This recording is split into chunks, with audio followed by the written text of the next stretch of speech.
Welcome to the Politics Show in Wales. Later in the programme, we'll hear from the Labour leader Ed Miliband. But first, in a few days' time, the European Commission is expected to set out its stall for how to spend its multi-billion-pound budget until the end of the decade. It's almost certain that the poorest parts of Wales will yet again qualify for the highest levels of financial support. But after billions of pounds of European investment and some award-winning projects, Wales is still getting relatively poorer each year. So what's going on? Our correspondent Arwyn Jones has been to Brussels to find out.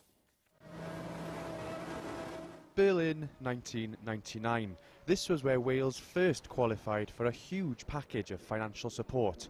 We have actually got them. Tony Blair negotiated a deal that saw billions of pounds of aid to the poorest parts of Wales. Back then, it was heralded as a once-in-a-lifetime opportunity to boost communities in West Wales and the valleys that were amongst the most economically challenged in the whole of the European Union. But it didn't work. The poorest parts of Wales failed to catch up with the rest of Europe, and so there was a second round of aid. And now it seems almost certain there'll be a third round too. And that's because, relatively speaking, West Wales and the valleys is poorer now than it was in 1999. Well, it's a double-edged sword. You know, I think Wales welcomes the funding we get from Europe, but on the other hand, of course, it would be nice to have a GDP above 75% of the EU average. And what I would say is, although we've had Objective 1 and convergence for some time now, in the first round when we had Objective 1, I think it's fair to say that things weren't done properly. I think there were too many projects funded, but I think we've learned lessons from that. And under convergence, there are a lot less but bigger projects, and I think they will eventually make a difference. With a grant of over £1 million, a project in North Wales designed to harness the skills and expertise of marine sciences is an example of one of those success stories. We're in Anglesey, North Wales. In this region, we started off with the project with only 28 SMEs across North Wales within the group. We now have 515 local businesses within our cluster, which is truly amazing because you see them getting together, creating efficiencies within supply chain, amazing activity globally.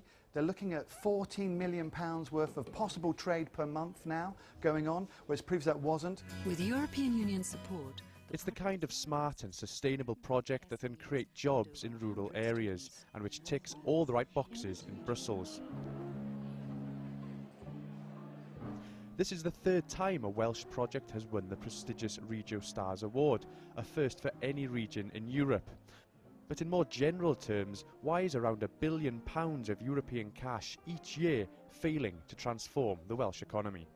Even the so-called rich regions has tried to perform better and better. So it's the challenge of the less developed regions, or of those who face structural changes, to catch up, to be a little bit faster than the others, but the others don't stop. But the focus in Brussels is now turning to the next round of funding between 2014 and 2020, with some calls for this kind of cash to be cut.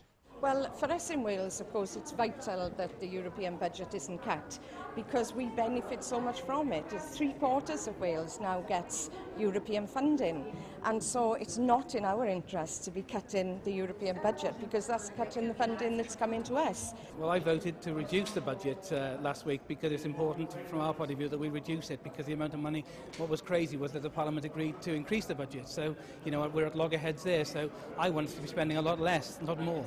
I think despite receiving over £3 billion over the last 10 years, the fact that Wales still qualifies and is likely to qualify again is actually a real problem, and it suggests that the Welsh Government hasn't been spending the money as effectively and as efficiently as it might. So I think, you know, we're actually averaging £66,000 per job created, and there's something wrong. That cannot be cost effective.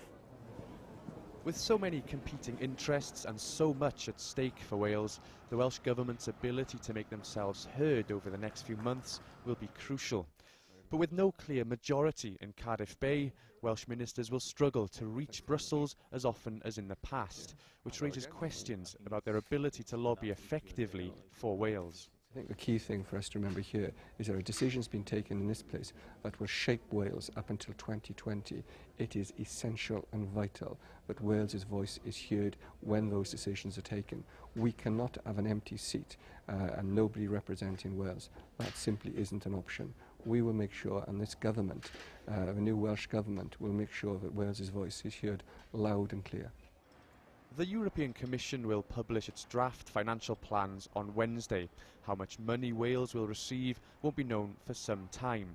And yet, given the levels of ongoing poverty in parts of Wales, the real question won't just be about getting this extra cash, but making sure the opportunity that comes with it isn't wasted.